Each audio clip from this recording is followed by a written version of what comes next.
আসসালামু আলাইকুম রহমতুল্লাহ। আলহামদুলিল্লাহ, সালাতু ওয়াসসালামু আলা রাসূলিল্লাহ ওয়া আলা আলিহি ওয়া আসহাবিহি আজমাইন। ওয়া বা'দ। মহান রব্বুল আলামিনের শুকরিয়া যে মহান আল্লাহ আমাদেরকে আবার একটি অনলাইন ভিত্তিক আরবি ভাষা শিক্ষা কোর্সে জয়েন হওয়ার তৌফিক দিয়েছে। আলহামদুলিল্লাহ। আহ, বিগত ক্লাসে বলেছিলাম যে আমাদের এখন প্রতি সপ্তাহে, এই সপ্তাহে আর কি 6 দিনে ক্লাস হবে। সুতরাং সকালে ওই রকম প্রিপারেশন নিয়েই আশা করি ক্লাসে আসবেন। আলহামদুলিল্লাহ। যাই হোক, গত ক্লাসে কিছু শব্দার্থ পড়ানো হয়েছিল এবং বলছিলাম যে এগুলো পুরা আগে পড়ার মতোই হবে। তো সে সুবাদে সাদিক ভাই, আপনি শুরু করুন পড়া। তিলকা মাদ্রাসাতুন, এখান থেকে পড়া শুরু করুন। আসসালামু আলাইকুম ওস্তাদ।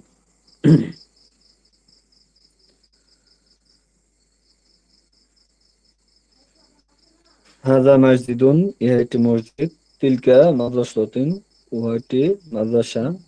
হাযিহি মিসতারাতুন, ইহা একটি স্কেল। যালিকা বাইতুন, উহা একটি বাড়ি। হাযিহি তায়রাতুন, ইহা একটি বিমান। তিলকা দাব্বাবাতুন, উহা একটি ট্যাঙ্ক। হাযা মিদফাউন, ইহা একটি কামান। যালিকা সাহমুন, উহা একটি তীর। হাযিহি কওসুন, ইহা একটি ধনুক। তিলকা বাখিরাতুন, উহা একটি স্টিমার। যালিকা যালিকা সাইফুন, উহা একটি তরবারি। হাযা হাযা জিদারুন, ইহা একটি দেয়াল। যালিকা ফিরাশুন, উহা একটি বিছানা। হাযিহি বন্দুকিয়া বন্দুকিয়াতুন, ইহা একটি বন্দুক। তিলকা বন্দুকিয়াতুন, উহা একটি বন্দুক। যালিকা সাহমুন, উহা একটি তীর। হাযা নাযরাতুন, ইহা একটি চশমা। হাযা সাহমুন, ইহা একটি তীর। তিলকা তিলকা বাখিরাতুন, উহা একটি স্টিমার। হাযিহি দাবাবাতুন, ইহা একটি ট্যাঙ্ক। যালিকা কফলুন কুফলুন, উহা একটি তালা। উহা একটি তালা।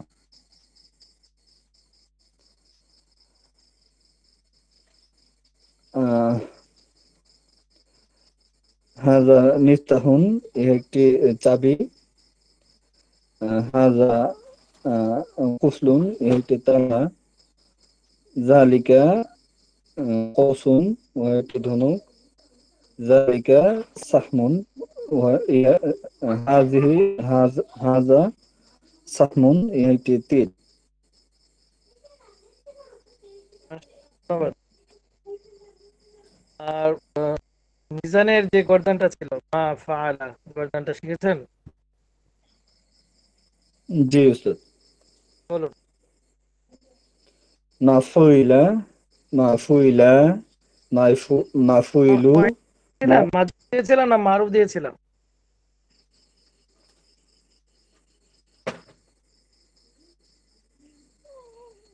উস্তাদ।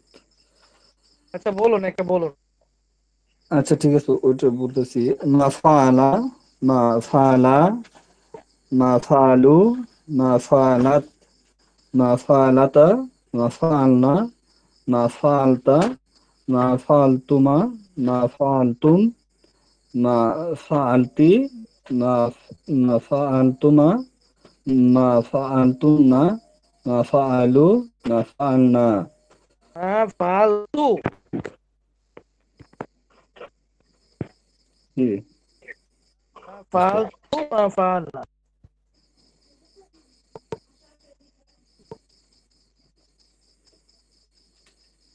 আমার কথা শুনতে পাচ্ছেন না?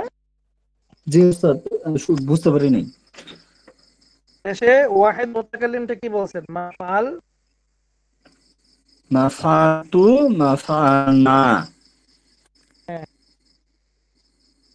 ঠিক আছে, মাশাআল্লাহ।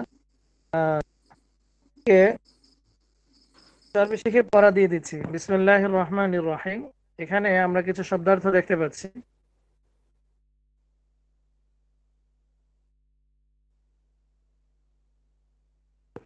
মিলআকাতুন একটি চামচ, ফিনজানুন একটি চায়ের কাপ, কুবুন একটি গ্লাস, মামলাহাতুন একটি নিমকদানি, লবণদানি যেটাকে বলি আমরা, ইবরিকুন একটি জগ, সহনুন একটি থালা বা বাসন, মাওকিদুন একটি চুলা, মাতবাখুন একটি রান্নাঘর।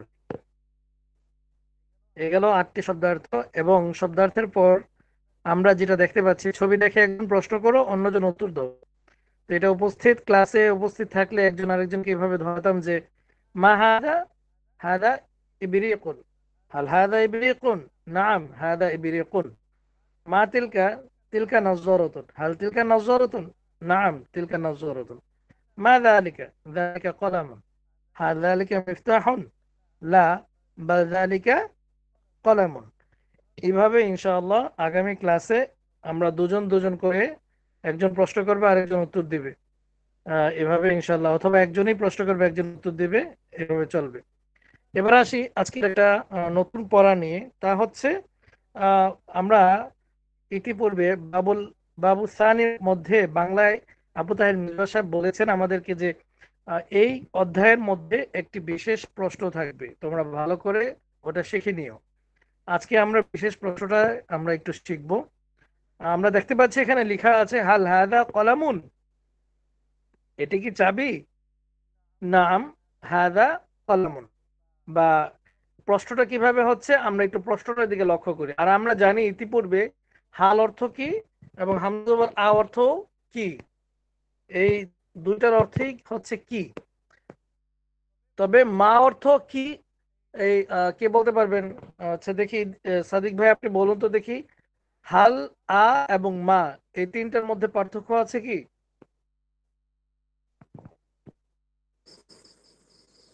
জি উস্তাদ, পার্থক্যগুলো কি এখানে বলেন তো? মা বললে এখানে এটা কি অর্থ বোঝাবে, মানে সংক্ষেপে উত্তর দিতে হবে, হ্যাঁ না তে উত্তর দিতে হবে।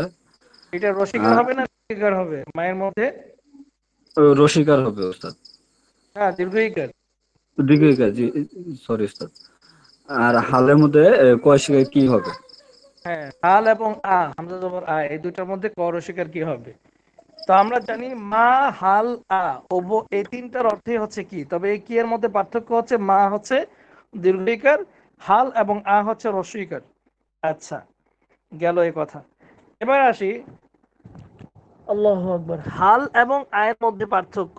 আমরা যখন বিশেষ প্রশ্ন কথা শিখছিলাম, যে বিশেষ প্রশ্নের কথা মেজবা সাহেব বলছেন, তো আমাদের উচিত এটা বোঝা যে হাল দ্বারা যে প্রশ্নগুলো করা হয় এটা হচ্ছে সাধারণ প্রশ্ন, আর হামজা জবর আ দিয়ে যে প্রশ্ন করা হয় এটাই হচ্ছে বিশেষ প্রশ্ন। তো বিশেষ প্রশ্নের ধরনটা একটু আমরা দেখি। কলামুন হাদা আম মিফতাহুন, ইহা কি কলম না চাবি? কলামুন হাদা আম মিফতাহুন। এখানে যে বিষয়টা লক্ষণীয় আপনারা দেখতে পাচ্ছেন, এখানে হামজা জবর আ হচ্ছে অর্থ, অর্থ হচ্ছে কি, কলাম অর্থ হচ্ছে কলম, হাদা অর্থ ইহা, আম অর্থ হচ্ছে না বা কি বা নাকি, মিফতাহন অর্থ হচ্ছে চাবি। তো আমরা আ এবং আম, নাকি বা না, কি না, এরকম আর কি।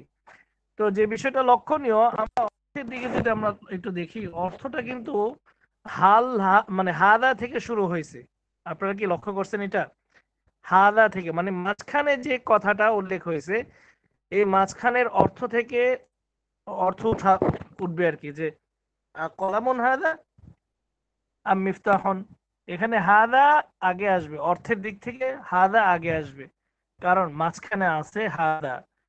কলামুন হাদা আম মিফতাহন, ইহা, তাহলে আমরা ইহাটা আগে উঠাচ্ছি। বা এটি, এটি কি কলম না চাবি? তারপর আবার প্রশ্ন করা হচ্ছে হাদা কলামুন আম যালিকা, এবার ইঙ্গিতটা আসলে প্রশ্নটা কাকে নিয়ে, প্রশ্নটা হচ্ছে মাঝখানের শব্দটাকে নিয়ে। এটা আমাকে বুঝতে হবে যে মাঝখানের শব্দটা নিয়ে হচ্ছে মূলত প্রশ্ন। এই জন্য মাঝখানের শব্দটার অর্থ আগে আসবে। আশা করি বোঝাতে পারছি। যেমন প্রথমটা আমরা দেখতে পাচ্ছি কলামুন হাযা মিফতাহুন, প্রশ্নটা হচ্ছে এটি নিয়ে, মানে এটি কি, এইটি জিনিসটা কি, এটা কি কলম না চাবি। ঠিক দ্বিতীয় প্রশ্নের মধ্যেও মাঝখানে যে শব্দটা আছে ওইটাকে নিয়ে ডাউট, ওটাকে নিয়ে প্রশ্ন, হাযা কলামুন আম যালিকা, কলম কি এটি না ওটি। আশা করি বোঝাতে পারছি। এ হচ্ছে বিশেষ প্রশ্নের ধরন।